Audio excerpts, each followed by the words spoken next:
Una presión de miel en los labios, un poquito. Ahora Marta Montoliu, muy forzada para Den 5-11 en el luminoso del Palau d'Esports. Ahí con el mano a mano, Gala Mestres, atención. Ahora el pick and roll con Serena, no encuentra la solución. Laia Raventosa abierta de 3. Lizarazu abriendo para Presos otra vez. Qué rápida la circulación de balón de que segundos para atacar Cadillaceu.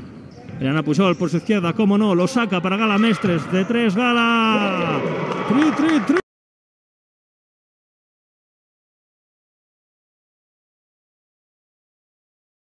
Y corre Marina Lizarazu. Da igual cuando digamos esto. Atención ahora, un tiro liberado de 3. Policari. 5 segundos, se le acaba otra vez, se le atraganta el ataque. Cadillaceu vuela ese triple de Gaby Ortiz. Ahora sí, quería buscar un tiro precipitado aunque esté liberado, ¿no? Querían buscar la mejor solución.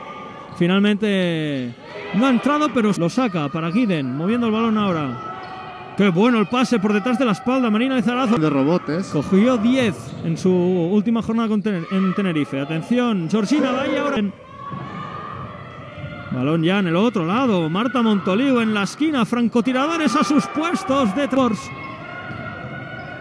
Ahora hay mucha vuelta a la tortilla en el marcador. Veremos Marta Montoliu. Qué canastón de la catalana. Con buena inercia ahora. De sensaciones. Atención, Marta Montoliu. Fuera de banda, pero no está castigada como no lo estuvo antes la de Gaby. Contraataque. Y Fran que se desespera, Vaya por Dios. Atención, Georgina Baib. Mira puesta, mira para adentro.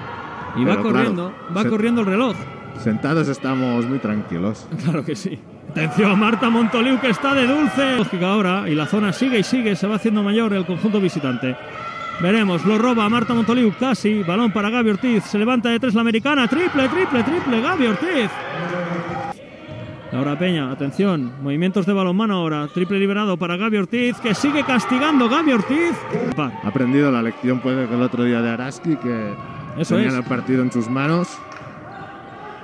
Atención Okongo, con paciencia, con pases, Georgina va a ir rozando la falta.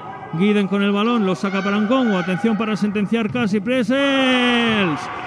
Cadillaceu y que eso es el Pastor sumará la tercera de la temporada. Mientras tanto Ortiz intenta sumar, no lo hace. Gala Mestres debajo del aro para adentro.